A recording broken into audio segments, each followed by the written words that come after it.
Welcome to episode 27. How are you guys doing? Sorry, again, it took me a little bit longer. I was recording the new album. So we did 2 days in the studio, which was cool. It was a little bit difficult. So the first day, we had a lot of technical problems. So instead of starting recording, like we got there at 10 a.m., instead of starting like around 12 or something, we actually started recording music at 4, which was awfully late. So it was quite stressful, but we made it happen, and I'm super excited about it. So, the new album, I'm hoping to, have it all mixed and mastered by hopefully the end of February. So within a month or so, I'll have the music. Then it's like talking with labels and seeing the other options of how to put it out. Yes, a trip. But it's cool, so I'm really excited about it, and I think it's cool. Alright, so you had a few questions. So the first thing I want to talk about that you kind of asked was about picking. So that's a super important subject, and I mean, this is something I'm thinking about all the time, and I'm trying to figure it out. So it's just hard. I mean, we have two hands and we're trying to play in sync, so it's just really hard. I mean, one of the ways is kind of separating the practice, so you can like say, okay, I'm going to work only on on the right hand, and be really accurate and trying to do different exercises that will just like kind of teach your hand where the string is. Now, I would really recommend doing it slowly. The idea of practicing slowly is because every time we do an action, we're basically creating pathways in our brains, so we want to be as accurate and as tentative to the situation as possible. Basically, I just mean that, we're doing something and we want to learn it as best as we can, so we're creating this pathway that is very clear of the action. And again, it's a complicated thing. There's a lot of variables all the time, so we need to like let our brain and ear and hands and everything get synced, and it takes time. It takes months and years to get it really tight, and it's always a process. Like I think about it, it's really hard. So I would say, you can like start really simple stuff. Put some volume on. So even just saying just down. Do you see how I hit one string and then prepare the next one? This is kind of coming from classical technique when you play like, you play the most basic like finger style. So you always like prepare the finger, so it's kind of laying on the string before you play it. So I think you basically teach your fingers and your brain where the strings are exactly, so you have more control. And the same thing with picking. I think like when you do it slow, if it's just down, I would like go and prepare it, or just up. You can do the same thing. Very simple, right? But it's important to do that. Sometimes I do it with a click, sometimes not. I'll try to do it a few times. Up and down, just like shifting directions. You can, of course, do it later on much faster, but it's not that. It's more about learning the action.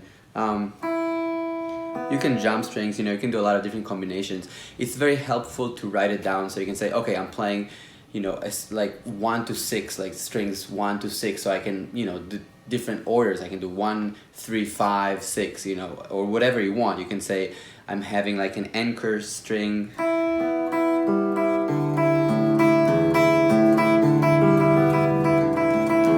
Things like that, and of course you can combine it with different textures or different ideas that are actually musical and melodic, so it's like more the two hands. But I think it's really important and great to separate and to work separately and then connecting it. Exercises that have a lot of jumps, that have different sets of strings are great.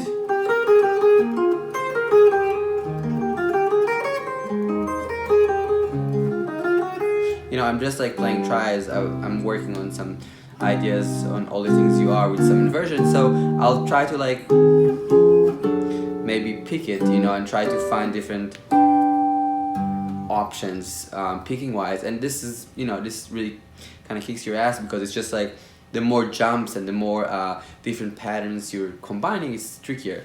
So try to find things, to do that are like hard, and try to figure it out, at least, one or two things. Again, I'm curious if you guys have your own stuff that you've been working on or checking out. I mean, again, there are a lot of tons of amazing guitarists, not just in jazz, of course, that have amazing techniques. So it's really interesting to see how they're picking. I mean, a lot of people do very different things. I mean, Metheny has this like thing with the 2 fingers. It's kind of weird, but it's amazing. I mean, he destroys it. So it's like, and I think mainly it's just about like trying to be clear and strong, and like doing it as accurately as you can, and trying to imagine what you're trying to go for, if that makes sense. I hope it does. Another thing that I'm kind of trying to do these days more is like just taking something simple, like it could be like a beat, just do this amazing beat here, and just playing 8 notes, like, and trying to like super simple stuff. For example,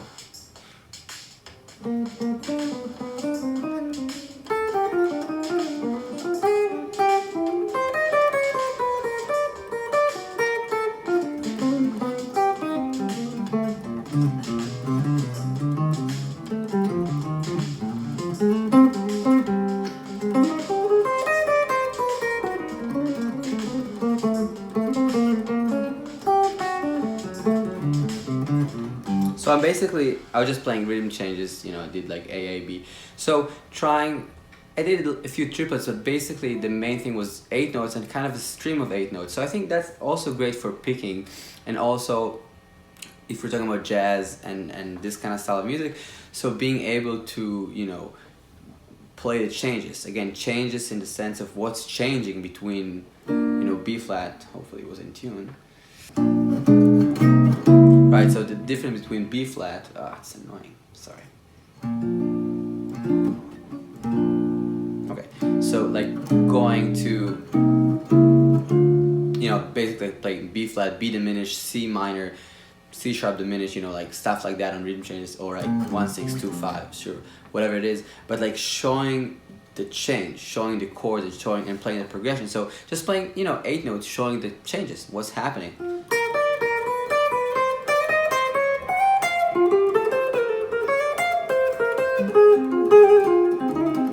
Simple stuff that is like on the chords. So I think it's really great for picking, because it's just hard when you're trying and you're saying this, okay, I'm just gonna play 8 notes, like a stream.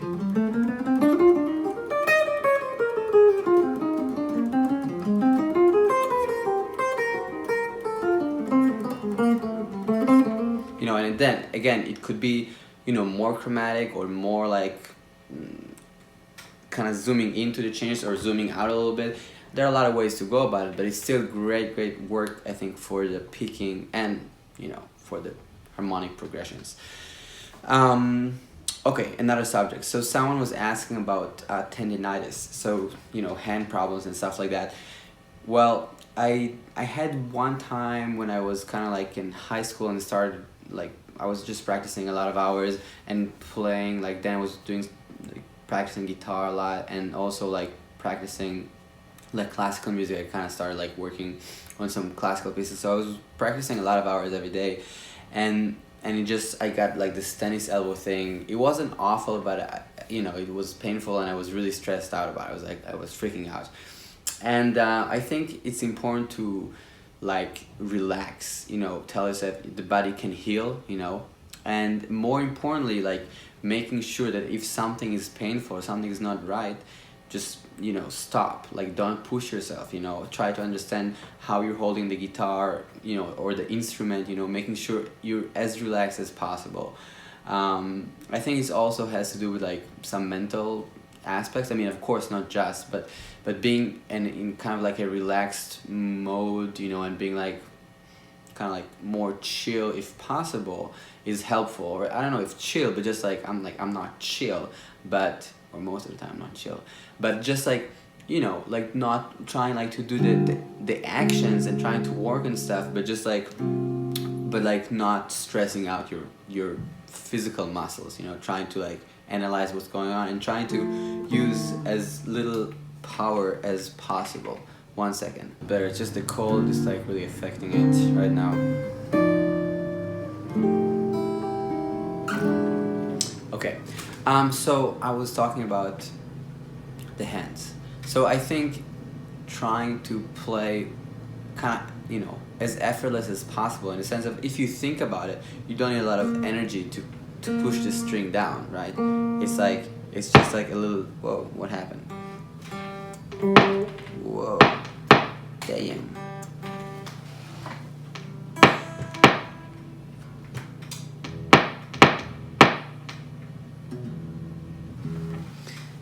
That's not good. Yeah, it seems like I have a problem with the power supply for the micro pog pedal. It's kind of messed up. Yeah, I don't know, all those power and like the power connection always get messed up in my board. It's like, I don't know what to do. I'll figure it out. In any case, so I think like trying to play like as relaxed as possible, and understand that you don't need a lot of energy, right, to like push the string. I mean, it's pretty easy to push this like little wire. I mean, hopefully it's not like crazy action, so you can do it quite comfortably. So I would try to like make sure I like spend the energy kind of precisely when I need it, and not all the time. So it's like not like it's like more like, okay, you know, and when you need to play,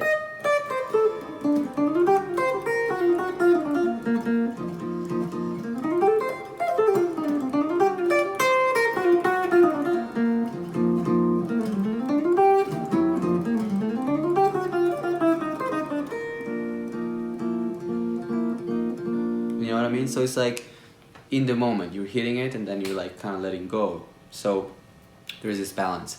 Again, I mean, go to see a doctor, you know, take all the precautions to make sure your hands and, you know, your body is in a good shape to work on music. Yeah. Okay, so let me know if you have more questions. I'm, you know, super down to help with anything I can. Just ask me. You can also email me if you want, but you can leave a comment and I'll respond. Say hi on Instagram, please subscribe, and I'll see you very soon. Alright, have a good snow day. Bye guys.